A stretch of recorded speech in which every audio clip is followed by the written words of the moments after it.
set up an Innocence project to provide a voice for people who are silenced in the system, people who believe they've been wrongfully convicted. Very often the way the criminal justice system works is it silences the people who most often need to be heard. Our aim is to investigate wrongful convictions and find the truth for people who believe that they've been wrongfully convicted and provide advocacy for reform. So we have what we call an ambit that we assess all our cases against. So we always say we only take cases of factual innocence. So that's where we can demonstrate that someone either wasn't there or that they definitely didn't do the thing that they were convicted of doing. We're usually presented with a whole bunch of case materials. Somebody has gone to trial, they've gone on appeal, and we're reviewing everything that was previously done on a case. That's done to kind of get some fresh eyes on an investigation. One of the most common mistakes that happens with a wrongful conviction is that there is a tunnelling effect very early on in an investigation, and there's a lot of misleads that have occurred. So one of the main things that we do and our interns do is to look at what was previously done on a case and think about different avenues for an investigation. So we really look for those missed opportunities for potentially identifying an alternative suspect or identifying evidence that actually could be exculpatory to one of our applicants who has been potentially wrongfully convicted. So I was an intern and I was going to go hopefully to work in the youth justice system, but then I did my internship and I like to say that I got really frustrated by what I couldn't do and what the system was doing and not doing. So I ended up as a lawyer and I'm now an admitted lawyer, and that helps me a lot with the work that we do. I first became involved with the Bridge of Hope Innocence Initiative about 5 years ago in 2019. I learned about it during the miscarriages of justice subject,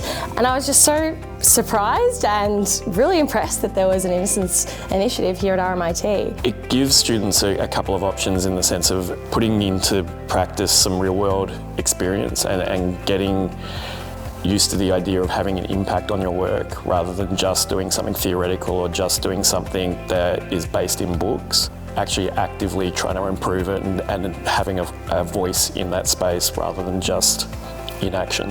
I got involved with the Bridge of Hope Innocence Initiative around 5 months ago. I'm currently an intern partaking in all of the investigative work. I originally got involved because I believe everyone deserves a second chance at life and a story to be heard. The primary goal from my perspective has always been putting the education of the students first. So while we look like we're advocating only for the innocent people and overturning convictions, it is really steeped in a pedagogical approach that ensures that students understand all elements of the justice system, recognise its flaws, but also being able to change those flaws and being able to recognise and help people who come to us and need that help. I enjoy the evidence and the investigative part and creating evidence maps and theories and mapping out all the evidence and where things might have gone wrong and what can be improved. We're really giving our interns a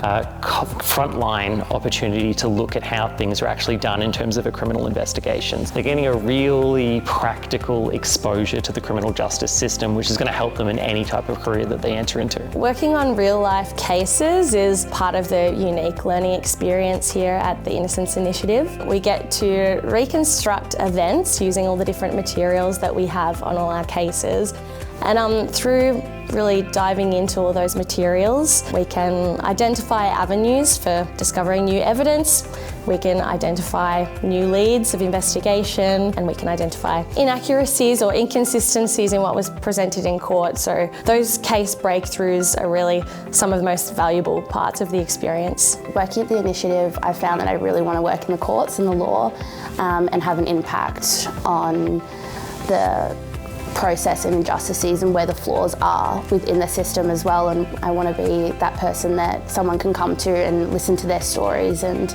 be heard. Hopefully in Australia it actually helps people learn what a wrongful conviction is and that it can happen here. By being able to use cases of innocence or even claims of innocence, what we can do is show that there's faults in the system. So to be able to improve that and create reform in different areas, whether that's within the police investigation side of things all the way through to support for people leaving prisons and what they need in aspects like parole.